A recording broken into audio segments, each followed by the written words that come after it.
फागुन माह के शुक्ल पक्ष की द्वादशी तिथि को गोविंद द्वादशी का पर्व मनाया जाता है। द्वादशी तिथि के देवता भगवान विष्णु हैं, इसलिए द्वादशी तिथि के दिन श्रीहरि की उपासना श्रेष्ठ मानी गई है।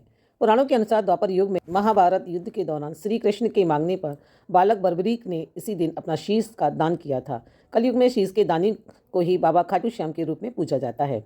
खाटू श्याम जी मंदिर में फागुन मास शुक्ल पक्ष में बड़े मेले का आयोजन होता है। इसमें देश के कोने कोने से श्रद्धालु आते हैं। लोगों की मान्यता है कि यहाँ आकर श्याम जी के दर्शन करने से सभी कष्टों से मुक्ति मिलती है और समस्त मनोकामनाएं पूर्ण होती हैं। इसी दिन पुरी के जगन्नाथ मंदिर, द्वारकाधीश मंदिर, तिरुमाला तिरुपति बालाजी मंदिर और वेंकटेश्वर स्वामी मंदिर में धूमधाम से ये पर्व मनाया जाता है।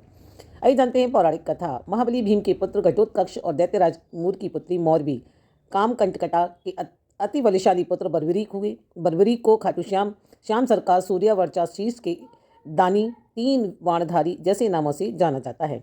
एक बार परम तेजस्वी बर्बरीक ने श्री कृष्ण से पूछा कि हे प्रभु, इस जीवन का सर्वोत्तम उपयोग क्या है।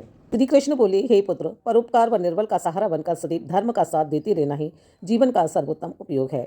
इसके लिए तुम्हें बल और शक्तियाँ अर्जित करनी पड़ेंगी। अतः तुम महेसागर क्षेत्र में नवदुर्गा की आराधना कर शक्तियाँ अर्जित करो। बर्बरीक ने 3 वर्ष तक कठोर तपस्या कर माँ दुर्गा को प्रसन्न किया। देवी ने बर्बरीक को 3 बाण और कई शक्तियां प्रदान करी, जिनसे तीनों लोगों को जीता जा सकता है। जब बर्बरीक की महाभारत का युद्ध देखने की इच्छा हुई, तब वे अपनी माँ से आशीर्वाद प्राप्त करने पहुंचे। तब माँ को हारे हुए पक्ष का साथ देने का वचन देकर युद्ध भूमि की तरफ प्रस्थान कर गए। सर्वव्यापी भगवान श्री कृष्ण युद्ध का अंत जानते थे, इसलिए उन्होंने सोचा कि अगर कौरवों को हारता देख बर्बरीक कौरवों का साथ देने लगा तो पांडवों की हार निश्चित है। इसलिए लीलाधर ने ब्राह्मण का वेश धारण कर चालाकी से बालक बर्बरीक का शीश दान में मांग लिया। बर्बरीक को आश्चर्य हुआ कि कोई ब्राह्मण उनका शीश क्यों मांगेगा। ऐसा सोचकर उन्होंने ब्राह्मण से उनके वास्तविक रूप में दर्शन की इच्छा व्यक्त की। श्री कृष्ण ने उन्हें अपने विराट रूप के दर्शन कराए। बर्बरीक ने उनसे प्रार्थना की कि वे अंत तक युद्ध देखना चाहते हैं। श्री कृष्ण ने बर्बरीक की बात स्वीकार कर ली और उनका सिर सुदर्शन चक्र से अलग कर दिया। शीश कटने के बाद माँ चंडिका देवी ने वीर बर्बरीक के शीश को अमृत से सींचकर देवत्व प्रदान किया।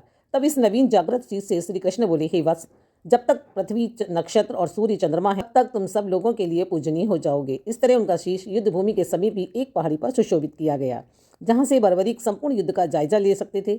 श्री कृष्ण ने युद्ध की समाप्ति के बाद बर्बरीक के शीश को पुनः प्रणाम करते हुए कहा कि हे वीर बर्बरीक, आप कलयुग में मेरे नाम से सर्वत्र पूजित होकर अपने भक्तों के अविष्ट कार्यों को पूर्ण करेंगे। कहने पर समस्त नवमंडल उल्लसित होता एवं श्याम बाबा के देव स्वरूप शीश पर पुष्प वर्षा होने लगी। आइए वीडियो पसंद आए, लाइक एंड शेयर अवश्य करिए। मिलते हैं अगले वीडियो में नई जानकारी के साथ। तब तक के लिए नमस्कार।